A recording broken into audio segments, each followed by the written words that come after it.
Agora à noite quero que você me acompanhe no Salmo 102. Sou como um pelicano no deserto. Sou como uma coruja do deserto. Eu observo e sou como um pardal sozinho no telhado. Esta semana, o presidente Reagan, em sua entrevista coletiva, declarou ao mundo: você pode olhar o mundo de hoje com pessimismo ou com otimismo. Ele disse que eu escolhi o olhar otimista. E hoje quero falar sobre o motivo de eu ser um otimista. E nessa passagem das Escrituras há uma pequena história interessante em torno dela. Em 1954 estávamos na Inglaterra e realizamos uma cruzada que durou 3 meses na Haringey Arena, em Londres, Inglaterra. E minha esposa é uma viciada em livros e adora ir a livrarias antigas, comprar livros antigos e simplesmente folhear livros antigos. E ela tem centenas deles que adquiriu ao longo dos anos, alguns dos grandes clássicos. E nessa ocasião ela viu um senhor idoso lá dentro. Bem, ele não era um homem velho, mas sim um homem de meia idade. E ele estava muito desanimado e com uma aparência muito desanimada e se aproximou dela e disse: você é a senhora Billy Graham? Ele disse: bem, você sabe. Ele disse: estou tão desanimado. Ele disse: meu casamento está acabando. E ele disse: tudo está acontecendo comigo, não sei o que vou fazer. Ela disse: por que não vai à Haringey Arena hoje à noite ouvir o evangelho? Ela lhe deu alguns bilhetes que tinha em sua bolsa e não ouviu mais, ficou imaginando o que havia acontecido com ele e orou por ele. 1 ano depois, estávamos de volta à mesma cidade de Londres, realizando uma cruzada no estádio de Wembley, onde, aliás, choveu todas as noites ao ar livre, exceto na última noite, quando estava claro e gelado. Assim, passamos um tempo agradável na chuva e no frio, mas uma média de 60 mil pessoas comparecia todas as noites, e no último dia, lembro que tínhamos 90 mil pessoas naquele ar frio. Mas enfim, ela foi à mesma livraria. Ela estava olhando ao redor e esse mesmo homem apareceu brilhante e alegre. E Ruth disse: nunca vi tanta felicidade no rosto de alguém. Ele disse: sabe, peguei as passagens. Fui à arena naquela noite. Aceitei Cristo como meu Salvador. Minha esposa aceitou Cristo, disse: agora temos uma família cristã. E ele disse: você conhece o versículo das Escrituras que seu marido citou naquela noite e que me conquistou para o Senhor? Ele disse que era o Salmo 102, pegou uma Bíblia e mostrou a ela. Sou como um pelicano no deserto, sou como uma coruja do deserto. Eu observo e sou um pardal sozinho no telhado. Nunca pensei que esse fosse um versículo evangelístico. Mas foi para ele, porque ele disse que isso descrevia a minha condição, porque ele disse que eu me sentia como um pelicano no deserto. Um pelicano não pertence à natureza selvagem. Seu lugar é em Galveston ou em outro lugar. Sou como uma coruja do deserto. Bem, as corujas não vão muito ao deserto. E ele disse: foi assim que me senti naquela noite. E ele disse que isso mudou minha vida. Agora, o mundo inteiro hoje é como um pelicano, uma coruja ou um pardal. Dickens escreveu sobre a Revolução Francesa em 1775, que ela foi a melhor e a pior das épocas. E é isso que estamos vendo hoje. No século IV a.C., Damocles disse algo contra o rei de Siracusa e ele foi obrigado a sentar-se sob uma espada nua suspensa por um único fio de cabelo. Agora há uma diferença entre um otimista e um pessimista. E ouvi falar de uma de nossas prisões. 2 prisioneiros estavam olhando pela janela de uma cela certa noite e o pessimista viu debaixo das grades, mas o otimista viu as estrelas. Ontem lemos sobre um filho de 31 anos de uma das famílias mais ricas e influentes dos Estados Unidos, você saberia o nome dele se eu o chamasse, que partiu dos Estados Unidos para a Índia com essa determinação. Aqui está o que ele disse, citado na imprensa: eu renuncio ao capitalismo. Eu renuncio ao comunismo. Vim para a Índia para me estabelecer aqui permanentemente e receber a graça do Deus Supremo. E com isso ele assumiu um novo nome. Esquecendo-se do passado, tornando-se um novo nome, esperando que em algum lugar, aos pés de um guru, ele encontre a resposta. Certa noite estávamos saindo da Índia, há cerca de 3 anos, e fomos para o aeroporto de Nova Delhi. Estávamos na parte nordeste da Índia, pregando nas montanhas. E o aeroporto de Delhi estava lotado de estudantes americanos. Eles estavam deitados por toda parte, estudantes universitários. E eu perguntei: quem são essas pessoas? Eles disseram que há 3,747 vindo buscá-los. Eles estiveram aqui estudando aos pés de algum guru e estão voltando desiludidos. Jovens em busca de algo, qualquer coisa, para encontrar paz e felicidade em um mundo que parece ter enlouquecido e enlouquecido. Nada mais parece fazer sentido para alguns de nossos jovens. E então eles leram sobre alguns de seus heróis. Bem, eu me lembro que há 15, 20 anos, as pessoas ficavam absolutamente loucas por Elvis Presley. O julgamento acabou de ser concluído e lemos na imprensa sobre como ele se tornou terrivelmente drogado nos últimos dias e como essas drogas provavelmente contribuíram para a sua morte prematura. E muitas das pessoas que são seus heróis e muitas das pessoas que você acha que estão no topo estão, na verdade, no fundo do poço procurando.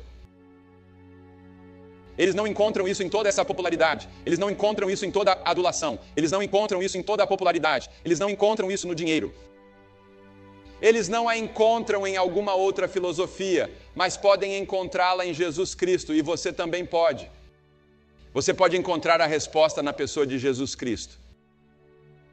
Muitos de vocês aqui nesta noite têm um desejo não satisfeito em sua alma. Um motorista de táxi de Nova York, há cerca de 1 ano, suponho, me perguntou se havia algo para se alegrar no lugar de onde eu vinha. E eu disse que certamente há muitas coisas pelas quais você pode se animar. E pensei que pelo menos 4 vezes Jesus disse, tenha bom ânimo.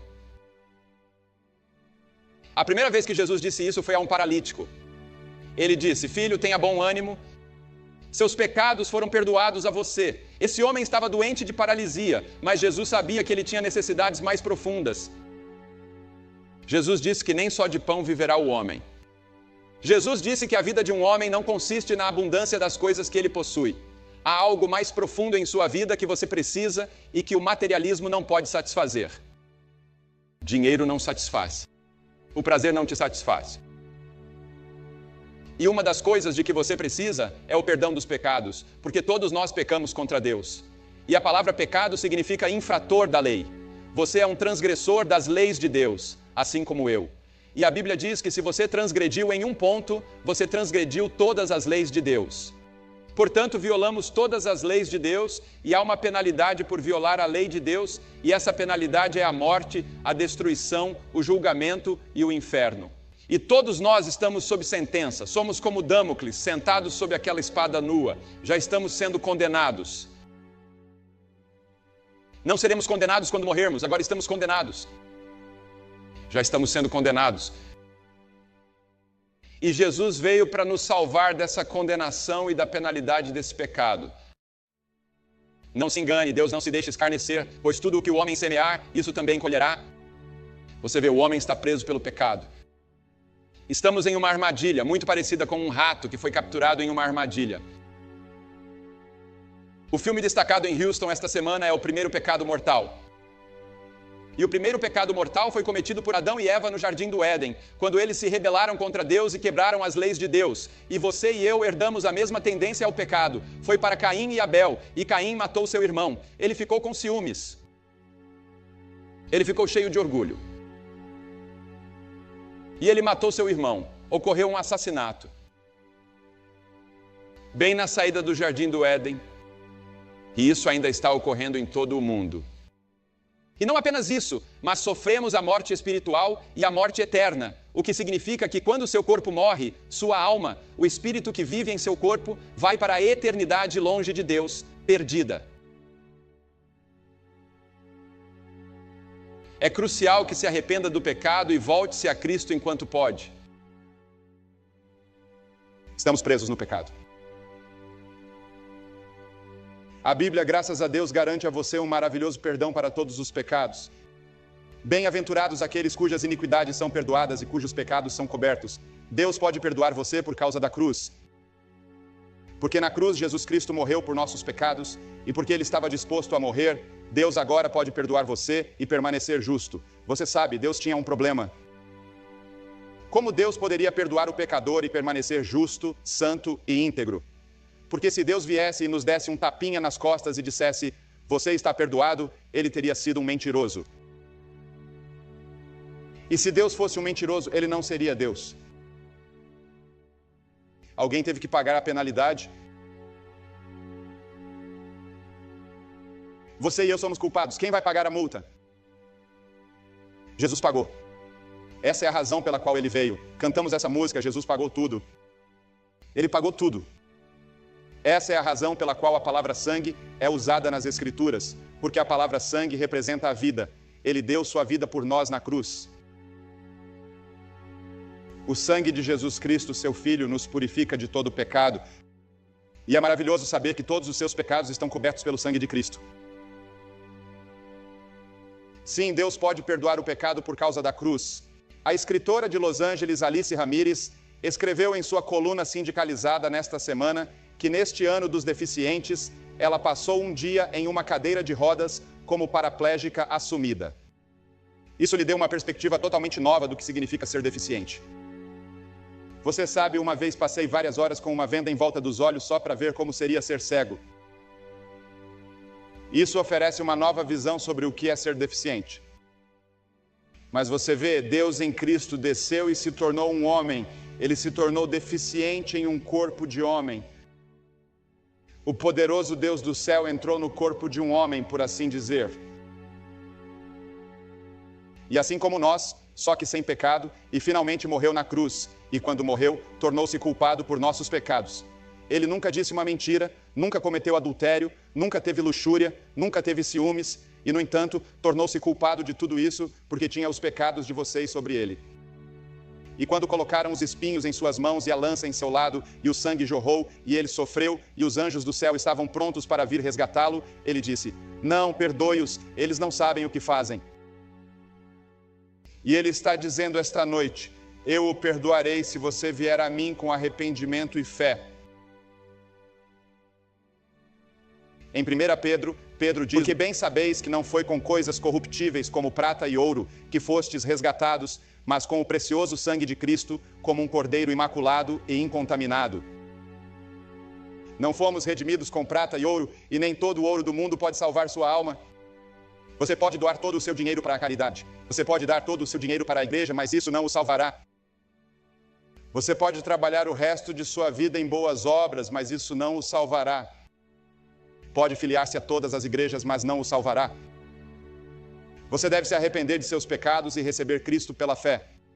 Porque pela graça vocês são salvos, por meio da fé naquilo que não vem de vocês mesmos. É dom de Deus, não de obras, para que ninguém se glorie. Você não pode trabalhar do seu jeito.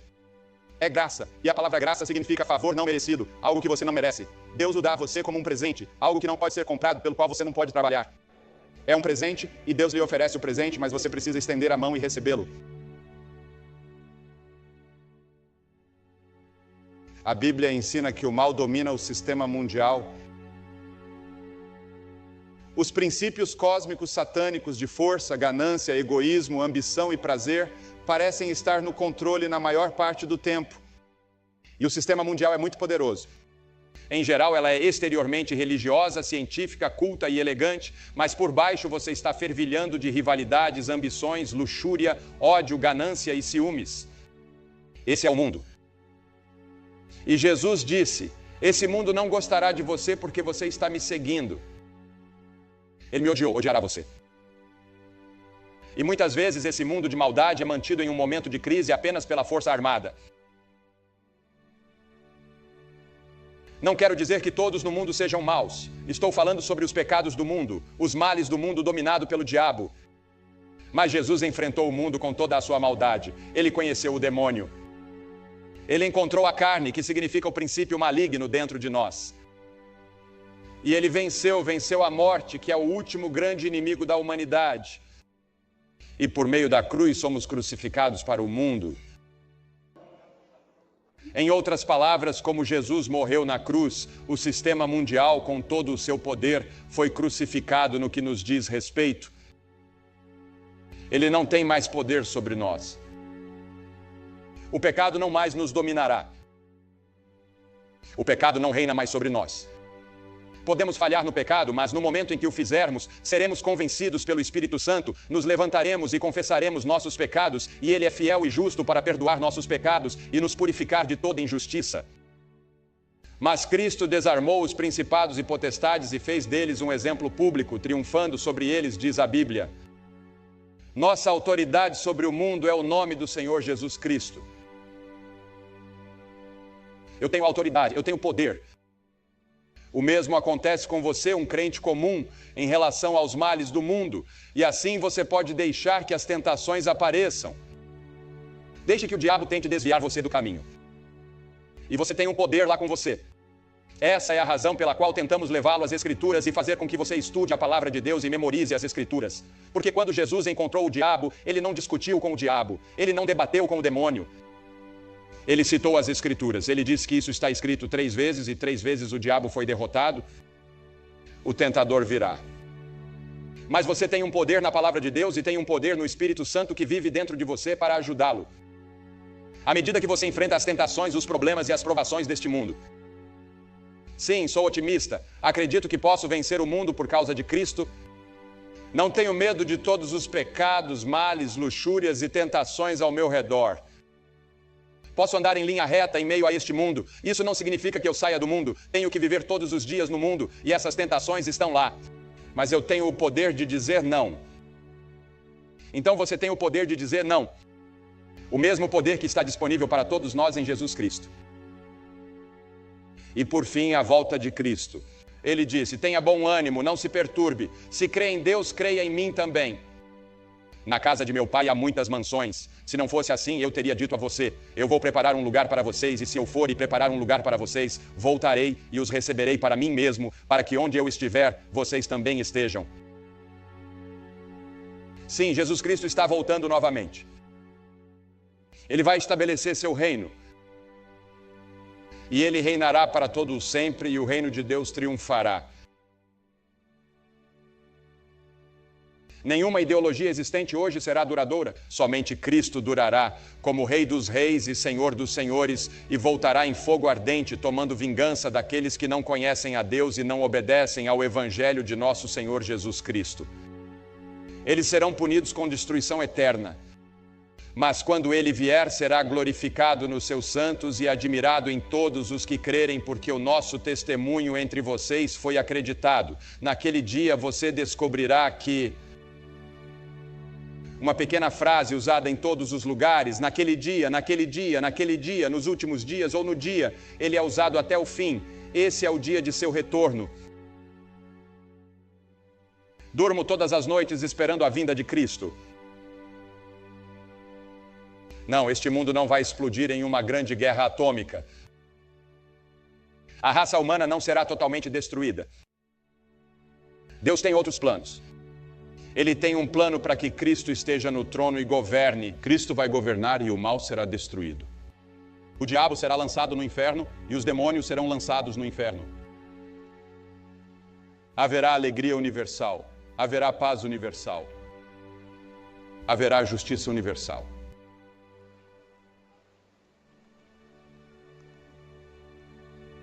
E as Escrituras afirmam que devemos fazer uma escolha. Josué disse, escolha hoje a quem você vai servir. Elias disse, por que você está entre 2 opiniões? Jesus disse que ninguém pode servir a 2 senhores.